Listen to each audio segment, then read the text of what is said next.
আমি আজকে আপনাকে ছোট্ট একটি কথা বলবো, সুপারিশ করব না। আমি কথা বলবো এতটুকু, নবীজি গো, আবু বকর সিদ্দিক রাদিয়াল্লাহু তাআলা আনহু একজন সরল সোজা মানুষ। তার ঘরে মেয়ে আয়েশা জন্ম নিয়েছে। আয়েশাও বড় সরল সোজা। কন্যা সুবহানাল্লাহ। আয়েশা যখন রুটি বেলে, আয়েশা যখন রুটি তৈরি করার জন্য আটা খমির করেন, আটা খমির করতে করতে আয়েশা ঘুমায় পড়ে। আয়েশা ঘুমায় পড়লে তখন ওই মা আয়েশার খমির, যেটা তিনি রুটি বানাবার জন্য তৈরি করেছেন, ছাগলে সেই খমির খেয়ে যায়, মা আয়েশার খবর থাকে না। আয়েশা বলা অবুঝ অল্প বয়সী একটি মেয়ে, নবীজি তার সম্বন্ধে আপনি কঠিন সিদ্ধান্ত নিয়েন না, আপনি তাকে তালাক দিয়েন না। কথা বুঝতে পারছেন? আমার নবীজি আয়েশাকে বাপের বাড়িতে পাঠাই দিলেন। আয়েশা বলছেন আমি বাপের বাড়ি যাব না। নবীজি বলছেন যাও, আল্লাহর পক্ষ থেকে কোনো ফয়সালা না আসা পর্যন্ত আমি সিদ্ধান্ত নিতে পারছি না। আল্লাহর পক্ষ থেকে 1 মাসের পরে ফয়সালা এসে গেল, ওয়াল্লাযীনা জাউ বিল উসবা। হে রাসূল, যারা আপনার কাছে আয়েশার চরিত্র সম্বন্ধে বলেছে তারা মিথ্যা বলেছে, তারা ঠিক বলে নাই। আয়েশার চরিত্র পবিত্র। হযরত উমর আয়েশাকে তালাকের হাত থেকে বাঁচাই দিলেন। ওদিকে মা আয়েশা রাদিয়াল্লাহু তাআলার কাছে আল্লাহর নবী গেলেন। 1 মাস পরে যায় বলে আয়েশা চলো আমার ঘরে। মা আয়েশা বলেন হুজুর আমি যাব না। নবীজি বলছেন কেন?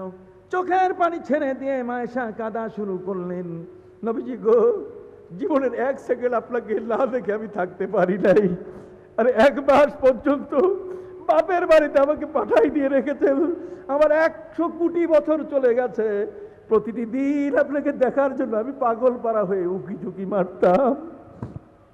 মুনাফিকের কারণে, আব্দুল্লাহ ইবনে উমাই ইবনে সুলুল মুনাফিকের কারণে আপনি আমাকে বাপের বাড়ি পাঠাই দিয়েছেন। নবীজি বললেন আয়েশা রে, এমন এক জটিল বিষয়, আল্লাহর পক্ষ থেকে ফয়সালা না আসা পর্যন্ত আমি সিদ্ধান্ত নিতে পারি নাই। নবীজি মা আয়েশাকে ঘরে তুলে নিলেন। নবীজিকে সবচেয়ে বড় বিপদগ্রস্ত করেছিল এই মানুষটা, যার নাম হলো আব্দুল্লাহ ইবনে উবাই ইবনে সলুল। এই মুনাফিক কন্যা আব্দুল্লাহ ইবনে উবাই ইবনে সলুল। সে আব্দুল্লাহ ইবনে উবাই ইবনে সলুল যখন সে মারা যায়, মারা যাওয়ার সময় তার ছেলে আব্দুল্লাহ, এর নিজের নামও আব্দুল্লাহ আর বাপের নামও কি আব্দুল্লাহ। কন্যা বাপের নামও কি? দেখেন এই আব্দুল্লাহকে আল্লাহ মুসলমান হওয়ার তৌফিক দিয়েছেন। ছেলে মুসলমান হয়েছে, বাপ মুসলমান হয় নাই। এই আব্দুল্লাহর মেয়ের সাথে হযরতে হানজালা রাদিয়াল্লাহু তাআলা আনহুর বিয়ে হয়েছে। এই আব্দুল্লাহ ইবনে উবাইয়ের ঘরে তার এক ছেলে আব্দুল্লাহ এবং তার মেয়ে, এই দুইজনকে আল্লাহ মুসলমান হওয়ার সুযোগ করে দিয়েছেন। আর এই আব্দুল্লাহর জামাই হযরতে হানজালা, যিনি গসিলুল মালাইকা, যাকে ফেরেশতারা আসমানে গোসল দিয়েছে। সুবহানাল্লাহ। জান্নাতি পানি দিয়ে আসমানে কি দিয়েছে? গোসল। এবং সেই ঘটনা উহুদের ময়দানের ঘটনা। উহুদের ময়দানে যখন গেলেন, সেদিন হানজালার সাথে তার বিয়ে হয়েছে, বাসর রাত কাটছে, ঠিক ওই মুহূর্তে নবীর ডাক পড়ে গেছে উহুদের যুদ্ধের। হযরতে হানজালা ওই অবস্থায় বের হয়েছেন, গোসল করার সুযোগ পান নাই। ওই যুদ্ধে তিনি শাহাদাত বরণ করলেন। শাহাদাত বরণ করার পরে আল্লাহর ফেরেশতারা যখন আসমানে তাকে গোসল দেওয়া শুরু করেছে, তখন জিবরাইল এসে বলছে হুজুর আপনি জানেন আপনার একজন সাহাবীর গোসল হচ্ছে আসমানে। সুবহানাল্লাহ। নবীজি খোঁজ নিয়ে দেখলেন এ তো হানজালা। খবর নিয়ে দেখলেন বাসর রাতে স্বামী স্ত্রী পবিত্র হওয়ার সুযোগ পায় নাই, অথচ নবীর আহ্বানে উহুদের ময়দানে সেখানে যুদ্ধে শরীক হয়ে হানজালা শহীদ হয়ে গেছে। ভাইরা আমার, আব্দুল্লাহ ইবনে উবাই ইবনে সলুল চরম মুনাফিক। মানুষটা নামাজের কাতারে বিনা উযুতে দাঁড়াইতো। এই লোকটা নবীকে এত বড় কষ্ট দিত, তার কষ্টের কোনো সীমা ছিল না। বিশ্বনবী মুহাম্মদুর রাসূলুল্লাহ সাল্লাল্লাহু আলাইহি ওয়াসাল্লামের ঘরের স্ত্রী মা আয়েশাকে পর্যন্ত বাপের বাড়িতে 1 মাসের জন্য পাঠায় দেওয়া হয়েছে এর চক্রান্তে। কথা কি বুঝতে পেরেছেন? এবং মা আয়েশা সেই কথাটি মনে করেছেন রসুল রহমতের নবী, রসুলের স্ত্রী, তার মায়া কত বড়। যেখানে মা আয়েশা রাদিয়াল্লাহু তাআলা আনহা, আমার রসুল ইন্তেকাল যখন করলেন, আবু বকর সিদ্দিকের কবর হলো। মা আয়েশা সেই কবরের পাশেই তিনি বিছানা করে থাকতেন। মা আয়েশাকে বলা হলো মা আয়েশা আপনি এখানে কেন? উনি বলছেন আমার স্বামীর কবর এখানে, কাজে আমি যাব কোথায়? নবীর রওজার পাশে মা আয়েশার বিছানা করে থাকতেন। আবু বকর সিদ্দিক যখন ইন্তেকাল করলেন, মা আয়েশা নরেন নাই সেখানে। যখন উমরে ফারুক ইন্তেকাল করলেন, উমরে ফারুক রাদিয়াল্লাহু তাআলা ইন্তেকাল করার আগে তার ছেলে আব্দুল্লাহকে বলে গেছেন, রে আব্দুল্লাহ, আমি যেদিন মারা যাব, আমি মারা যাওয়ার পরে মা আয়েশার কাছে তুমি একটা আবেদন করবে, মা আয়েশা যেন নবীর রওজার পাশে আবু বকর সিদ্দিকের পাশে আমার একটু কবরের জায়গা দেয়। হযরতে মা আয়েশা বলেছেন, এখানে নবীর কবর, নবীর রওজা, এখানে আবু বকর সিদ্দিকের কবর, এরপরে হযরতে মা আয়েশা থাকবেন, মা আয়েশার কবর হবে। হযরতে উমরের ইন্তেকালের পরে আব্দুল্লাহ ইবনে উমরের ছেলে মা আয়েশার কাছে গিয়ে বলছে, মা আয়েশা, আমার বাবা ওমর মৃত্যুর সময় তিনি বলে গেছেন জীবনভর তিনি নবীর গোলামি করেছেন, তিনি চান যদি আবু বকর সিদ্দিকের পাশে তার একটু কবরের জায়গা হয়।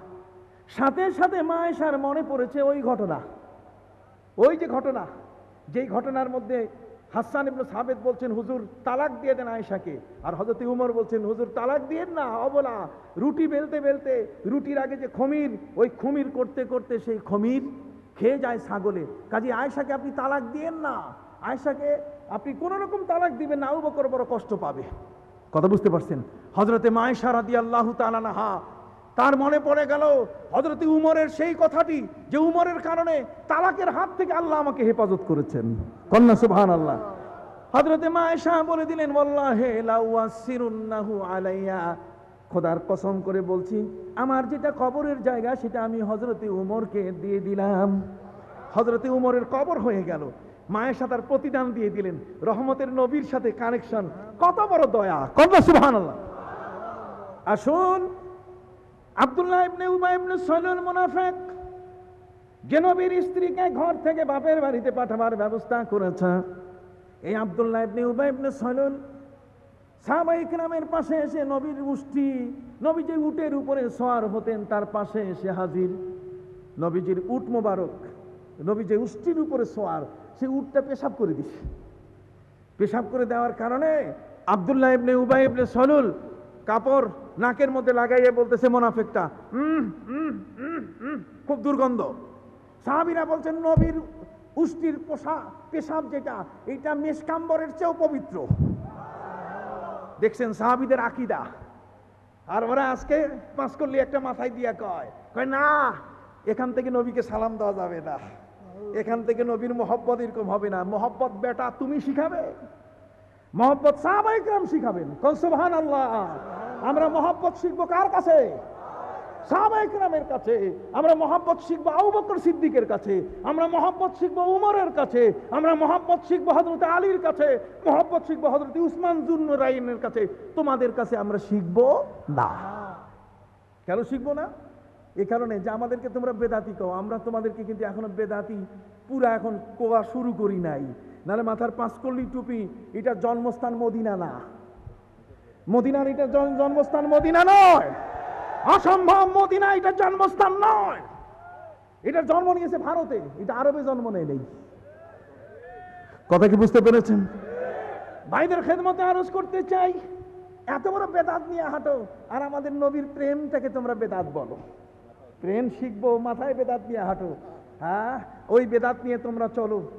আমি তোমাদেরকে কটাক্ষ করছি না, আমি বলতে চাই, খবরদার, নবীর ভালোবাসায় কোন আইন নাই, কোন বিধান নাই।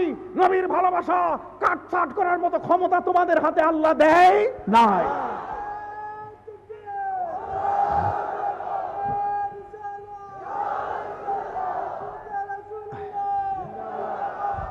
ভাইরা আমার, যদি তাই হয়, আসো আইনের দিক থেকে। তোমরাও তো আইন পড়েছো, আমরা আইন পড়েছি, একেবারে খোলা আসি নাই। আইনের উপরে আমাদের মাস্টার্স ডিগ্রি আছে, তোমাদের ডিগ্রি কোথায় দেখাও। কথা বোঝা গেছে? তোমরা বলো, আইনের জগতে আমরাও লেখাপড়া করেছি, তোমরা যে কয়টা কিতাব পড়েছো তার চেয়ে কয়েকটা বেশি পড়েছি ইনশাআল্লাহ। সহজ কথায় বলতে চাই, ভালোবাসা, নবীর মহব্বতে কোনো আইন চলে না।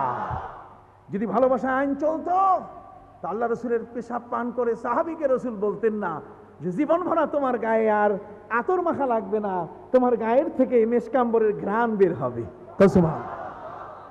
কথা বুঝতে পেরেছে? যদি আপনি নিজের হাতে হাত কাটেন, থানার পুলিশ যদি দেখে, কোনো আইন শৃঙ্খলা রক্ষাকারী কোনো ব্যক্তি দেখে যে আপনি নিজের হাতে নিজে হাত কেটে ফেলছেন, নিজের জীবনকে আপনি ধ্বংস করছেন, তাহলে সরকারবাদী মামলা হয়ে যাবে। হাত কাটেন, নাক কাটেন, কান কাটেন, কেউ যদি নিজের অঙ্গ ছেদন করে, তাহলে দেশের প্রচলিত আইন হচ্ছে ওই ব্যক্তিকে সাথে সাথে জেলখানায় ভরতে হবে, হাত পা বেঁধে রাখতে হবে, যাতে সে কোনো রকম আত্মহত্যা অথবা তার কোন অঙ্গ ছেদন করতে না পারে। এখানে আইন আছে। কিন্তু হযরতে ওয়াইস কারনী, নবীজি নিজের জামা মোবারক যার কাছে পাঠিয়ে দিয়েছিলেন, ওয়াইস কারনী যিনি খায়রুত তাবেঈন, তাবেঈনদের মধ্যে রাসূল